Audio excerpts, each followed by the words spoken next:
nubwo umuntu yaba afite ibintu bingana biti, ariko nta muntu ujya ubura aho aba mugufi.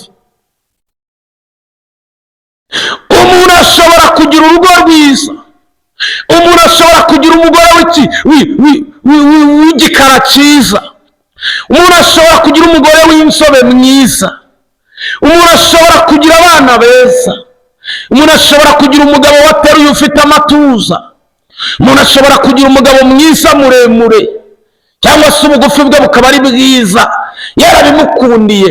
Ariko muri uyu mwanya ndagira ngo ngutangaze iri tangazo ngo nta muntu ujya ubura aho aba mugufi. Zakayo abona cyo gihe ntabwo ari icy'ibyubahiro mu isi. Abantu benshi barimbuwe n'ibyubahiro, abantu benshi barimbuwe nuko bari gushaka kugira ngo bakomeze bubahwe, nyamara ibyari ibyubahiro byamaze kugwamo ishishi. Ndagira ngo nkubwire yewe nshuti yanjye, iki ntabwo ari igihe cyo kugaragaza kuri apotre, iki ntabwo ari igihe cyo kugaragaza kuri bishop, iki ntabwo ari igihe cyo kugaragaza kuri muntu ukomeye cyane, kuri profete. Iki ni igihe cyo guca bugufi ukumva imbaraga z'Imana ku buzima bwawe, ukemerera Yesu ukamubwira ngo hano ndatsinzwe, nyamara ndashaka kukureba, nyamara ndashaka kumenya uko usa, naho ubundi ngiye kubwanya ntabwo nabyishoboza.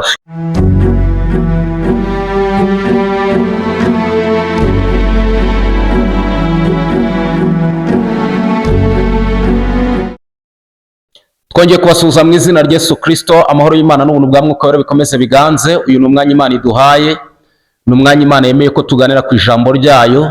Mwebwe mudukurikira kuri Joshua TV, Imana y'amahoro ibaha umugisha, imbaraga n'amavuta mu izina rya Yesu. Tubahaye ikaze mwebwe mwamaze gukora subscribe, niba turayikora kandi niwo mwanya wo kugira ngo uyikore, kugira ngo ujye ubona ibiganiro byacu. Ariko kandi ndabizi neza yuko Imana izajya ibana natwe, Imana izajya itugirira neza, Imana izajya itwambika imbaraga, Imana izajya ikora ibyo gutangaza, Imana yo mu ijuru ikomeze iganze, kandi Imana ikomeze gukora ibikomeye. Uyu ni umwanya Imana impaye message, ni umwanya Imana impaye ijambo ry'ihumure, kugira ngo tuganirire kuri iyi channel yacu ariyo Joshua TV Rwanda. Ubwiza bw'Imana ni bukomeze buganze, imirimo y'Imana nikomeze igaragare mu izina rya Yesu Kristo. Mwe mudukurikira muri Amerika, tubahaye ikaze, abari hirya no hino mu migabane itandukanye. Imana igibagirira neza kandi mukazabura umugisha w'Uwiteka Imana ku bantu bawukeneye. Ubwiza bw'Imana bukomeze bagote. Rero turabifuriza ikaze, turabifuriza amahoro y'Imana, Imana nikomeze ishirwe hejuru. Mbere yuko tuganira kuri ijambo ry'Imana Imana impaye, reka tubanze dusenga Imana kugira ngo Imana bariza kubana natwe muri iki kiganiro, kandi ubwiza bw'Imana bari bwo bukomeza kuganza muri byose. Imana mu izina rya Yesu turagushimye, turaguhimbaje, tugushimiye neza n'ubuntu bwa izina ryawe nihabwe icyubahiro. Ndagushimiye kubw'uyu mwanya, ndagushimiye kubw'amagambo yawe uduhaye, ndagushimiye kubw'uyu muntu uduhaye umwanya akaba agiye gukurikira iki kiganiro. Reka bari gukomeza kuyobora kandi bari gukomeza kuganza. Byose twizeye kubikoze kandi ugiye kubikora nk'Imana mu izina rya Yesu. Amen. Imana impaye ijambo tugiye kuganiraho mu gitabo cya Luka, ubutumwa bw'isoko bwanditswe na Luka, ibice byaho ni 19. Turahera ku murongo waho wa mbere tugeze ku murongo waho wa 7. Ubutumwa bw'isoko bwanditswe na Luka, turahera ku murongo waho wa mbere tugeze ku murongo waho wa 7. Reka dusome mu izina rya Yesu Kristo. Umutwe w'amagambo waho uravuga ngo ibya Zakayo. Kadusome, haravuga ngo Yesu agera i Yeriko arahanyura. Nuko hari umuntu witwaga Zakayo, wari umukoresha w'ikoro mukuru kandi yari umutunzi. Ashaka kureba Yesu ngo amenye uko asa, ariko ntiyabibasha kuko abantu bari benshi kandi ari mugufi. Arirukanka ajya imbere, yurira umuvumu ngo amurebe kuko yari agiye kunyuraho. Yesu ahageze arararama, aramubwira ati Zakayo, ururuka vuba kuko uyu munsi nkwiriye kurara iwawe. Yururuka vuba amwakira anezerewe. Abantu bose babibonye barabyivovotera bati, dorere agiye gucumbika ku munyabyaha. Twakire neza ijambo ry'Imana. Uyu ni umwanya Imana iduhaye ijambo, uyu ni umwanya Imana ishatse kutubwira aya makuru, uyu ni umwanya Imana yongeye kuduha umuburo binyuriye muri iri jambo. Reka iri jambo rigira ububasha muri wowe, reka iri jambo ryubaka ibintu byinshi muri wowe, reka iri jambo rigira aho rigukura kandi rigire naho rigushira. Imana y'amahoro nishimwe kandi izina ry'Uwiteka Imana nirihabwe icyubahiro. Bibiliya itubwiye amagambo, itubwiye amakuru y'umugabo witwa Zakayo. Uyu mugabo witwa Zakayo hari ibintu Bibiliya imuvugaho bitatu by'ingenzi. Icya mbere, uyu Zakayo ngo yari afite icyubahiro, kuko Bibiliya itubwira ngo yari umukoresha w'ikoro mukuru. Niko Bibiliya itubwiye. iratubwiye ngo uyu mugabo witwa Zakayo, haleluya, ngo yari umukoresha w'ikoro apana usanzwe. Bibiliya ivuga ngo yari umukoresha w'ikoro mukuru. Icyubahiro kwa Zakayo ntabwo ari cyo gusengera. Imana ishimwe, Imana ihabwa icyubahiro. Ibintu Zakayo atagisengera, icyubahiro ntabwo kirimo. Kwa Zakayo icyubahiro ntabwo akigisengera. Bibiliya iratubwiye ngo yari umukoresha w'ikoro mukuru. Imana ishimwe, Imana ihabwa icyubahiro. Icya kabiri Bibiliya itubwira, iratubwira ngo kandi yari umutunzi. Kwa Zakayo ntabwo ibyo kurya babisengera. Kwa Zakayo ibyo kurya ntabwo bakibisengera, byavuyeho. Haleluya! Ntabwo Zakayo kiri muri wa mubare wari kuvuga ngo tuzabaho dute, inzara iratwishe turaburaye. Oya, kwa Zakayo ntabwo ibyo bintu bakibisengera. Icya gatatu kwa Zakayo, Zakayo yari afite ibyo byose, afite icyubahiro, afite n'ubutunzi. Uwo muntu nta kintu atafite. Ku bigendanye n'icyubahiro ari nabyo, afite n'amabodyguard, ubwo birumvikana. Ku bigendanye n'ubutunzi ararya kandi akanasigaza. Nta nzara kwa Zakayo iriyo. Elaside gobene fodo prayini. Kwa Zakayo nta nzara iriyo. Dufite abantu bafite ibyubahiro, bafite n'ubutunzi. Abo nta kintu babuze, abo nta kintu bifuza, ariko ngo afite ikindi cya gatatu. Bibiliya ivuze ku bigendanye n'imico ye, ku bigendanye n'imimerere ye, ngo Zakayo yari mugufi. Nubwo Zakayo afite amafaranga, nubwo Zakayo afite icyubahiro, ariko Zakayo ni mugufi. Ndagira ngo wowe uri kundeba, uwo muntu mwicaranye, niba uri na wenyine ubyivugire. Nubwo umuntu yaba afite ibintu bingana biti, ariko nta muntu ujya ubura aho aba mugufi. Umuntu ashobora kugira urugo rwiza, umuntu ashobora kugira umugore w'igikara cyiza, umuntu ashobora kugira umugore w'insobe mwiza, umuntu ashobora kugira abana beza, umuntu ashobora kugira umugabo wateruye ufite amatuza, umuntu ashobora kugira umugabo mwiza muremure, cyangwa se ubugufi bwe bukaba ari bwiza, yarabimukundiye. Ariko muri uyu mwanya ndagira ngo ngutangaze iri tangazo ngo nta muntu ujya ubura aho aba mugufi.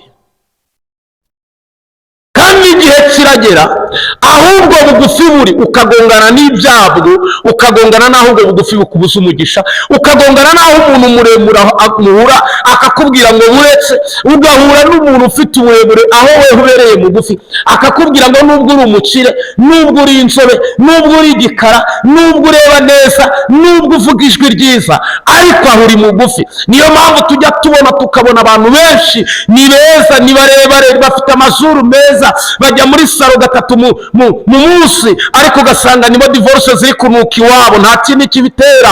Aho niho ubwo bugufi bwe bubereye. Ubugufi bwe buri aho ngaho. Imana ishimwe kandi Imana ihabwa icyubahiro. Ubugufi bwe buri aho nyine, hari aho yabaye mugufi, umugabo arabireba aravuga ngo ntabwo bishoboka, ubu bugufi bwawe ntabwo tuberanye. Nyine niyo mpamvu ujya kubona ukabona yarateruye, afite zero fote, yarisize, yaritukuje, arasa na bike, ariko ugasanga abagore nta rugo yubaka, bose byaranze. Nyine ni mugufi ku bigendanye n'amadivorce. Nta muntu n'umwe ujya ubura haba mugufi, inshuti yanjye. Muri aka kanya ndagira ngo nkubwire ngo nubwo waba ufite ibya mirenge, nubwo waba umeze ute, ariko nta muntu ujya uba mugufiya, nta muntu ujya uba mugufi, nta muntu ujya ubura haba mugufi. Yesu nashimwe. Uyu Zakayo ibintu byose arabifite, ibintu byose arabibona, ariko ubugufi buramunaniye, bwaranze. Imana idukureho aho twari tubereye bagufi. Zakayo rero ubaza umunsi umwe ngo igihe kiragera kugira ngo ubugufi bwabone ukuntu bumubereye ikibazo. Byari ngombwa kugira ngo amenye ko nubwo ari mugufi, hari aho ubugufi bwe bugomba kugira bukamwereka ko ibintu byamaze kuba ibindi. Zakayo ngo aragenda, ngo agiye kumva mu gihe ari mu kazi, ngo yumva yuko umugabo witwa Yesu, ngo uyu mugabo witwa Yesu arimo aratambuka. Ngo maze Zakayo akaba yari yarabyifuje, yarabibuze, aravuga ngo ni ngombwa ngo mbone Yesu, ni ngombwa ngo menye ukuntu asa. Ayicara mukagira amatsiko y'ukuntu Yesu asa. We uzi umaze kubona isura ya Yesu, umufuka wawe urabyimba. Iyo umaze kumenya uko Yesu asa, amahoro wari warabuze urayabona. Iyo umaze kumenya uko Yesu asa, ubushomeri buragenda, upfa kuba wamaze kumenya uko asa. Ndaguhanuriye muri uyu mwanya, icyamu ukamenya uko Yesu asa. Yesu akwiyereke, nawe umenye uko asa. Mu mutima wawe umenye uko Yesu asa, mu rugo rwawe umenye uko Yesu asa, muri bizinesi yawe umenye uko Yesu asa. Muri ibyo bintu bya buri munsi ugenda unyuramo, ndakwifuriza kumenya uko Yesu asa. Imana iguhe kumenya uko Yesu asa mu izina rya Yesu. Umugabo ngo witwa Zakayo ngo agiye kumva ngo yumva Yesu arimo aratambuka. Wana Yesu asifiwe. Ngo maze aravuga ngo nubwo byaba bimeze bite, uyu munsi ngomba kuja kureba nkamenya uko Yesu asa, nkamureba nkamenya ukuntu Yesu asa. Aravuga ati ngomba kujya kumureba, mfite amafaranga, mfite buri kimwe, n'abambonye bose barampfukamira, ngomba kujya kureba nkamenya uko Yesu asa. Bibiliya avuga ngo Zakayo aragenda, ngo akimara kuhagera hari ibintu bigera muri 7 yahuye nabyo, ariko turavugamo nka 2. Ngo icyambere yabonye abantu ari benshi. Oh la tize contre bonne. Ntabwo ibyo bibazo ufite ari ibyawe gusa papa, abari kurira ntabwo ari weho wenyine. Ngo urugo rurakunaniye, hari abandi bari kurira benshi. Ni ibintu byaranze nyine, ntabwo ari wowe byangiye gusa. Muri uyu mujyi wa Kigali uza abantu byanze, kandi nabo bari kubyigana bashaka kureba Yesu.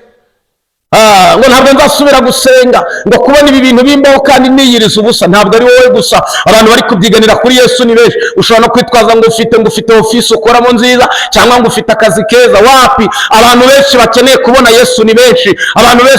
Abantu benshi bashaka kugira ngo bagirire neza ni benshi. Ahubwo wabimenya ari uko nawe wifuje kumenya uko asa.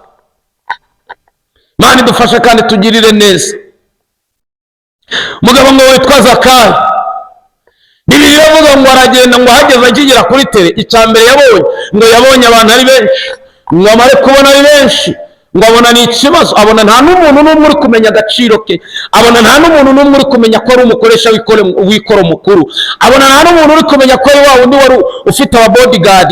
Yewe birashoboka n'ababodyguard be baraje ariko barananirwa. Ariko ngo Zakayo abona cyo gihe ntabwo ari icy'ibyubahiro mu isi. Abantu benshi barimbuwe n'ibyubahiro, abantu benshi barimbuwe nuko bari gushaka kugira ngo bakomeze bubahwe, nyamara ibyari ibyubahiro byamaze kugwamo ishishi. Ndagira ngo nkubwire yewe nshuti yanjye, iki ntabwo ari igihe cyo kugaragaza kuri apotre, iki ntabwo ari igihe cyo kugaragaza kuri bishop, iki ntabwo ari igihe cyo kugaragaza kuri muntu ukomeye cyane, kuri profete. Iki ni igihe cyo guca bugufi, ukumva imbaraga z'Imana ku buzima bwawe, ukemerera Yesu, ukamubwira ngo hano ndatsinzwe, nyamara ndashaka kukureba, nyamara ndashaka kumenya uko usa. Naho ubundi ngiye kubwanjye ntabwo nabyishoboza. Nkeneye ubufasha bwawe, nkeneye ko ari wowe umpindurira amateka, nkeneye ko ari wowe uhindura buri kimwe cyose. Nanjye nkabona umunezero, nanjye nkabona ubwiza, nanjye nkabona imbaraga zawe, nanjye nkabona ubudahangarwa bwawe. Bibiliya ivuga ngo Zakayo akigera muri tere abona ntabwo ari ibintu bisanzwe. Aravuga ngo ni ngombwa ngo menye ukuntu nitwara ahangaha. Areba abarinzi, nta n'umwe wamukurikiye, n'abarinzi nabo barashaka kumenya Yesu. Zakayo ngo akigera kuri tere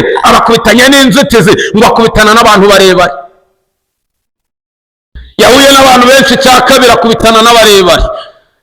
Hari umuremure Zakayo yari yarasoresheje menshi, araza aramubwira ngo higamire. Wa muremure aramubwira ngo cyagiye nubwo wasoresheje, hano ntabwo turi mu misoro, tezevu ceceka, ndashaka nanjye kureba Yesu. Nubwo ufite icyubahiro n'amafaranga, ariko nanjye nkurusha uburebure. Aramubwira ati ceceka, ca bugufi, ngomba kureba Yesu, ngomba kumubona nkamenya uko asa. Zakayo ngo yakwisimbukuruza akabona umuremure ntabwo yamurenga. Ngo arangije aravuga ngo hano hantu amazi ntabwo akiri yayandi. Zakayo ngo ariruka. Bibiliya avuga ngo arasiganwa, arabasiga. Nicyo yabarushije. Icyamukamenya icyatuma Yesu akuzaho, icyamukamenya icyatuma Yesu aguha umugisha, icyamukamenya icyaguhesha amahoro. Zakayo ngo aravuga ngo ntabwo ibi bintu bisanzwe. Ngo ariruka arabasiga, ngo amare kubasiga. Bibiliya iravuga ngo aragenda abasiga inyuma, abatanga imbere. Muri uyu mwanya, muri ibi bihe, muri uyu mwaka, urimo urasiganwa ute? Urimo urasiganwa kugira ngo urebe Yesu, cyangwa uri gusiganwa kugira ngo ugire amafaranga menshi? Urimo urasiganwa kugira ngo umenye uko asa, cyangwa uri gusiganwa uri kumusiga kugira ngo atakubona? Imana iguhe gusiganwa umenye ukuntu Yesu ameze. Imana iguhe gusiganwa ubwiza bw'Imana bukubaho. Ndimo ndumva amavuta yo guhanura nshuti yanjye, iyaba wari usiganywe ugahura n'ibyo wari warabuze. Hari abantu bari gusiganwa Imana igiye guha urubyaro, hari abantu bari gusiganwa Imana igiye gusetsa, hari abantu bari gusiganwa Imana igiye guha amazu, hari abantu bari gusiganwa Imana igiye kubakira inzu, hari abantu bari gusiganwa Imana igiye guha amahoro, hari abantu bari gusiganwa Imana igiye igusetsa ikabaha umunezero. Bari barabuze ibyishimo, nyamara ndagira ngo nguhanurire muri aka kanya, Imana yabonye gusiganwa kwawe igiye kukugeraho. Ngo Yesu, ngo Zakayo akora imibare, ngo aravuga ngo ntabwo ari gusiganwa ngo ngende ndi gutombera nk'umuntu utazi yajya. Niko Pawulo yanditse, aravuga ngo ndasiganwa ariko si nk'umuntu utazi yajya. Ngo Zakayo ngo arasiganwa, ngo amaze gusiganwa Bibiliya iravuga ngo aragenda, ngo amaze kugenda ngo agera ahantu ngo ku muvumu, ngo akora imibare, ngo abona niho Yesu agiye guca. Bibiliya iravuga ngo Zakayo ngo aravuga ngo ni ngombwa ngo nurire, ndabizi neza ko agiye guca hano. Ibipimo ndi gukoresha ndi gupima mu buryo bw'umwuka biri kunyemeza ko Yesu agiye guca hano. Bibiliya iravuga ngo nuko Zakayo arabeshoketara, ngo arurira, ngo yurira umuvumu, ngo amare kugera hejuru. Bibiliya iravuga ngo muri iyo nzira ngo Yesu araza yicamo. Ngo Yesu ahageze yumva rukuruzi y'umuntu wuriye yizeye, y'umuntu ufite icyo amushakaho. Ngo arangije ngo Yesu ngo ntiyabyirengagiza. Ndagira ngo nkubwire, Yesu ntabwo ajya yirengagiza. Ngo arangije arararama, ngo mu kureba hejuru ngo habona umugabo witwa Zakayo wiyambuye icyubahiro, wiyambuye intebe y'icyubahiro, wiyambuye amafaranga, ariko ushaka kumumenya. Bibiliya iravuga ngo Yesu ngo arangije ngo arararama, ngo akimara kumureba ngo abona ni umugabo witwa Zakayo. Ngo aramubwira ngo yewe Zakayo, we ni wowe wasiganywe urimo ushaka kumenya uko nsa? Bibiliya ivuga iki? Bibiliya iravuga ngo nuko umugabo witwa Zakayo aravuga ngo ni njyewe mwami Yesu. Ngo Yesu aramubwira ngo Zakayo, we umva nkubwire, ntabwo natesha agaciro iki kintu wakoze, ntabwo natesha agaciro aya mavuta yawe. Aramubwira ngo ururuka, usibye n'ibyo uyu munsi ngiye kurara iwawe. Ngo abantu barivovota. Reka nkubwire, Yesu yakugiriye neza. Abantu baravuga ngo wagiye kuzimu, iyo Yesu akugiriye neza. Abantu baravuga ngo uri umujura, iyo Yesu yakugiriye neza. Abantu baravuga ngo uriyemera. Ntabwo wabuza abantu kuvuga, ntabwo wabuza abantu kugucira imanza, ariko ikikuru ni uko ugomba kuringanyiriza aho Yesu ari, hanyuma ubwiza bw'Imana bukagaragara. Inshuti yanjye wowe wari umurikiye, ndagira ngo nguhanurire ubugufi bwawe wari ufite. Yesu ntabwo aburebye, ahubwo arebye ukuntu usiganye kugira ngo urebe uko asa. Muri uyu mwaka ugiye kubona ibyo wari warabuze kubwo gusiganwa ukava mu bantu barebare, babandi bari bazi ko bari kumureba neza. Wowe umufitiye inyota ugiye kumureba uko ushaka neza, niweho agiye kuza kandi ararari wawe. Imana irambwiye ngo hari abantu bagiye kwakira iyi message, babona imirimo n'ibitangaza. Hari abantu Yesu agiye kwishurira amadeni, hari abantu bagiye kuva mu bwiza bumwe bakajya mu bundi, hari abantu bagiye kumva imbaraga z'Imana, hari abantu bagiye kumva umugambi w'Imana ku buzima bwabo. Hari abari bafite amarira Imana igiye guhoza kubwo guca bugufi no kwiruka bakurira umuvumo. Imana irambwira ngo wowe wari uri kubona byakunaniye, byakuyobeye, ntabwo ari igihe cyo kukuyobera, ahubwo Imana igiye kuza kwihesha icyubahiro. Ubwiza bw'Imana nibukomeze buganze. Ndagira ngo dusengane Imana mu kwizera, wumve yuko Yesu akubwiye ngo aho wari umutegerereje muri uwo muvumo wari urimo, umanukemo. Yesu agiye kuza kuri ari wawe. Iryo ni ryo tangazo nari ngufitiye. Mana, mu izina ryawe rikomeye, turagushimye kubwira ijambo. Urakoze ko rigize ububasha mu bantu bari badukurikiye, kandi rizanye n'ibisubizo. Ubwiza bwe buragaragaye. Umuvumo nari nicayemo unyururukijemo. Urakoze ko tugiye gutaha n'iwanjye mu rugo, hanyuma nanjye ukangirira neza. Ngaho gira neza buri muntu wese, uturemeye amashimwe kandi menshi agiye kujya agaragara kuri iyi channel, kuri Joshua TV Rwanda, bavuga ngo twabonye Imana ikorera mu ijambo. Ngaho komeza tugirire neza mu izina rya Yesu, amen. Imana ibahe umugisha, imbaraga n'amavuta. Shalom, shalom.